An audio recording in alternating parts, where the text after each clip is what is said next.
आज वो writ petition dismiss कर दिया गया है और सरकार की जीत हुई है। अब बिहार में जाति जनगणना कंटिन्यू हो सकता है। इसके इस जजमेंट के अगेंस्ट हम लोग सुप्रीम कोर्ट दायर करेंगे। आज वो रिट पिटीशन डिसमिस कर दिया गया है और सरकार की जीत हुई है। अब बिहार में जाति जनगणना कंटिन्यू हो सकता है। ये सारी याचिकाएं डाली गई थी, क्या सभी को डिसमिस कर दिया गया है। तो आगे क्या अब आप लोग अब इस ऑर्डर के अगेंस्ट हम लोग ऑनरेबल सुप्रीम कोर्ट मूव करेंगे।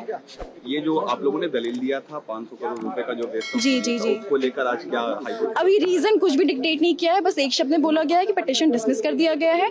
अब ऑर्डर अपलोड हो जाएगा बाय इवनिंग, उसके बाद हम लोग कारण देखेंगे कि आखिर किस कार्य से रिजेक्ट किया गया है। हाई कोर्ट ने एक लाइन में आदेश पारित किया ओपन कोर्ट में कि जातीय जनगणना वाला केस हम खारिज कर रहे हैं। अब उसके बाद हम लोग कॉपी नहीं मिली है, हम लोग जजमेंट कॉपी नहीं देखे हैं। जजमेंट की कॉपी देखने पर बताएंगे कि हाईकोर्ट ने क्यों ऐसा आदेश पारित किया।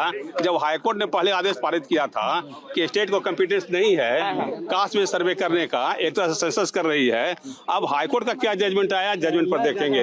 लेकिन मेरे क्लाइंट का जो इंस्ट्रक्शन है, इसके इस जजमेंट के अगेंस्ट हम लोग सुप्रीम कोर्ट दायर करेंगे। सारी याचिकाएं खारिज कर सारी याचिकाएं खारिज कर दे, सारी याचिकाएं खारिज कर दे।